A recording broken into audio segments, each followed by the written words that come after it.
Nako po, eto maganda hong pag-usapan at reaksyonan po mga kabida, no? Kaya pala uminit po ang ulo po ni Attorney Lorna Kapunan, ano? Yung private prosecutor po mga kabida ng House Prosecution Panel dito ho sa impeachment case laban ho kay Vice President Sara Duterte. Dahil kinain pala ng buhay, okay? Ni Attorney Sheila Sison po, yung lead counsel po ni VP Sara, no? Mga kabida. Ito hong si Representative Jervil Luistro, ano, yung lead prosecutor ng House of Representatives, ano, sa isang pre-trial conference, ano, mga kabida.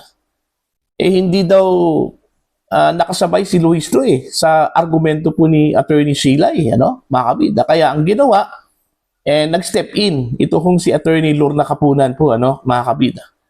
Okay? At doon po, nagkaroon po ng tension daw sa loob mismo ng room, ano, sa Senado, makabida kung saan ginawa po itong pre-trial conference.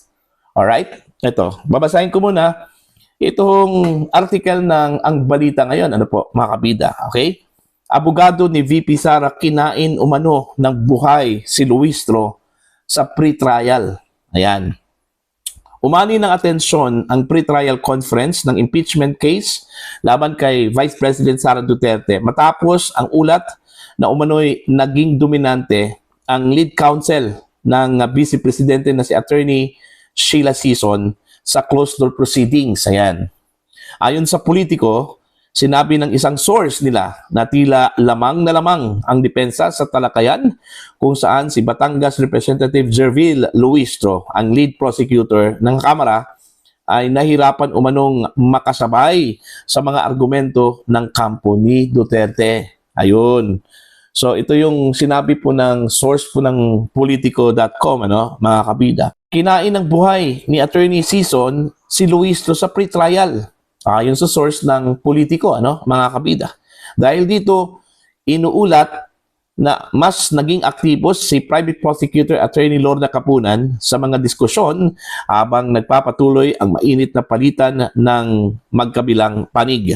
Lumabas din ang ulat na naging tensyonado ang ilang bahagi ng pagpupulong hanggang sa kailangang umanong mamagitan ni Senate Secretary Renato Bantog Jr. upang mapanatili ang kaayusan ng pag-uusap. Matapos ang conference, paboritong tinukoy ni Kapunan ang naging init ng talakayan. Ito yung sinabi po ni Attorney Kapunan po, ano, makapita, nang na-interview po siya ng media matapos po ang pre-trial conference, ano. Period ko ngayon, mainit ulo ko. yun yung sinabi po ni Attorney Kapunan dahil yun nga naging dominante daw ito kung si Attorney Sheila Sison, ano, yung lead counsel po makabida ni VP Sara, ano po. Samantala, sinabi naman ni Lanao del Sur Representative Zia Jong na normal lamang ang mainit na argumento sa isang pre-trial conference. Dahil dito pinag-usapan kung alin sa mga usapin ang pagtatalunan at alin ang pagkakasunduan bago magsimula ang paglilitis. Ayon. So yun pala yung nangyari po, ano, during the pre-trial conference. Kaya nagkaroon po ng tension. Okay? Tensionado po yung buong kwarto po during that time dahil dito ho sa argumento po makabida ng magkabilang panig, ano? Ang maganda doon na scene yung sabi po ng Politico.com, ano, na kinain daw ng buhay ni Attorney Sison ito kung si Jervil Luistro. Paano halata naman po na wala kong binatbat ito kung si Luistro po, ano, mga kabida. Okay, English lang po yan. Pero pagdating ho sa litigation po makabide, wala. Mismo siya umamin, ano, na matagal na pong hindi po nila na-practice yung kanilang pagka-abogado dahil sa pagiging politiko po, ano, mga kabida, ano po. Okay? Halos lahat dyan sa prosecution panel po, mga kabida, matagal nang hindi ho nag-practice. Kaya nga kinalawang po, mga kabida, yung kanilang litigation practice po, ano, dyan po sa prosecution panel. Kaya kumuha po sila ng mga private prosecutors. 3 law firm yung kanilang hinari, ano? Mantakin nyo, ha? Dahil gusto ho nilang tulungan po sila makabida dito ho sa paglilitis laban ho kay Vice President Sara Duterte. Kaso lang, dito pa lang sa pre-trial conference, dinomina na, ni Attorney Sison, how much more yung iba pang mga abogado, ng Vice Presidente. Mantakin nyo, 16 yun. Yung mga abogado po ni VP Sara po, makabida. Puro po mga expert sa litigation yan. Okay? Mga eksperto sa trial, mga kabida. So, ano po ang gagawin po ng mga prosecutors dyan? Alright? Kaya nga, yun pala yung naging rason, kung bakit po, naging mainit po ang ulo po ni Attorney Kapunan, dahil dinumina po sila, ni Attorney Sison. Okay? Hindi po nila kayang sabayan si Attorney Sison po, mga kabida. Alam naman natin na si Sison po ay isang batikang abogado yan, Kilalang kilala yan, sa legal circle. Na batikang abogado po, ang galing. The way she speaks, parang intimidating na, Actually, yung presence pa lang ni Attorney Sison po, mga kabida, very intimidating na po, mga kabida. How much more yung kanyang expertise dyan po sa loob ng courtroom. Okay? Mas lalo hong matatakot dito ito hong mga nasa prosecution team, mga kabida, lalong-lalo na po. Walang gaanong experience. Kung meron man po, kinalawang, mga kabida. So, anong panama po nila, dyan sa mga abogado po ni VP Sara po, mga kabida, na isang kilalang law firm, sa Pilipinas. At hindi lang po kilala, isa po sa pinakamalaking law firm, mga kabida. Okay? Ito hong nabasa sa Salazar Law Office, Okay? So, titingnan natin to. Mas very exciting po, mga kabida, during the trial proper. Okay?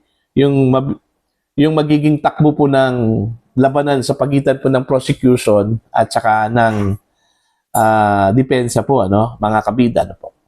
Okay? Dito natin makikita, mga kabida, okay, ang presentasyon po ng bawat panig. Kung gaano po sila kagaling, okay, mag-present at paano ho nila ma-convince, mga kabida, ito hong mga senator judges po natin, po. Alright? Kasi kung magbabatayan po natin, mga kabida, halos silang dalawa po, yung defense at saka yung prosecution, kiniklaim po nila, mga kabida, yung kanilang victory. Okay? Kung pakikinggan po natin yung prosecution, kaya daw nilang i-convict si Vice President Sara Duterte. Samantalang dito naman po sa defense, mga kabida, kaya daw nilang patunayan na walang kasalanan si Sara Duterte at kaya po nilang i-acquit, Okay? So, malalaman natin yan during the trial proper, mga kabida, kung ano yung mga ebidensyang ilalatag po, lalong-lalo na ng prosecution laban ho dito kay Vice President Sara Duterte, Okay? Sa latest po na inilabas, mga kabida, na list of witnesses, ng defense, kinuha po nila, mga kabida, yung mga witnesses kung saan po ay perceived na kalyado ng kabila ng prosecution, Okay? Mantakin nyo, kinuha po nilang witnesses na sa aking palagay po, mga hostile witnesses po yun, mga kabida. Si Ombudsman Boying Rimulya, si Ramil Madriaga, okay? Yun. Mga hostile witnesses po yun, mga kabida, po. Okay? Sino pa yung iba pang mga kinuha po nilang witnesses? I think yung dati hong undersecretary po ng DepEd ni VP Sara po, na kanyang sinipa, pinaalis. Yun ata yung isa po sa mga inimbita po nilang witnesses po, mga kabida, okay, ng defense. Okay? So, ang tanong dito, bakit ho yung kalaban po ang kinuha ng mga witnesses? Okay? Bakit wala pala silang sariling witnesses? Meron. Meron silang sariling witnesses, mga kabida. Pero normal lang yan na kukuha ka ng adverse. Kumbaga, yung witnesses na sa palagay mo, mga kabida, na hindi ho sasang-ayon sa inyo, sa defense, po. Ganon din yung prosecution. Meron man din silang kinuha po, mga kabida, na hostile, Ibig sabihin po, yung mga official po ng Office of the Vice President, kinuha din nila yon bilang witnesses, ano, mga kabida. Si dating Department of Budget and Management Secretary Amina Pangandaman, yon, isa din yon, kinuha po nila yan, ano, mga kabida, no? Okay? So titingnan po natin, mga kabida, no, during the trial proper, kung gaano po kagaling, ano, kung ang ipinakita po ni Attorney Sison during the pre-trial, kaya po niyang i-duplicate yon, ano, during the trial proper po, mga kabida, ano po.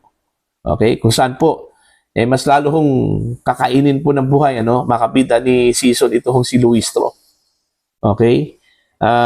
Mga kabida, abangan po natin yan sa July, kasi sa July kasi yung trial po, ano, mag-umpisa. Okay? Laban ho kay Vice President Sara Duterte, mga kabida, ano po. Okay? So, ngayon pa lang, dito ho sa ipinakita po ni Attorney Sison during the pre-trial conference, umpisa na pong mag-aaral ito hong prosecution team. Alright? Kung paano ho nila lamangan ito hong argumento po ni Attorney Sison po, mga kabida, ano po. Okay? So, dapat galingan po ng prosecution yan. Baka naman po, mapahiya sila during the trial, ano? Mantakin nyo, ha? Yung trial po, mga kabida, live na live yan. Okay? Naka-live stream yan, eh. So, buong Pilipinas po ang manunood niyan, ano? Mga kabida. So, dapat hindi ho magmukhang sisiw po itong prosecution team dito, ano? Mga kabida.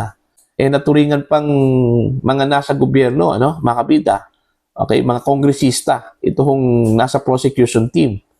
So, dapat galingan po nila, okay, during the trial proper, ano, mga kabida, yung kanilang argumento at paano ho nila, mga kabida, ma-convince ito hong mga senator judges, ano, matindi yung kanilang ebidensyang ipapakita po, mga kabida, ano po, during the trial proper.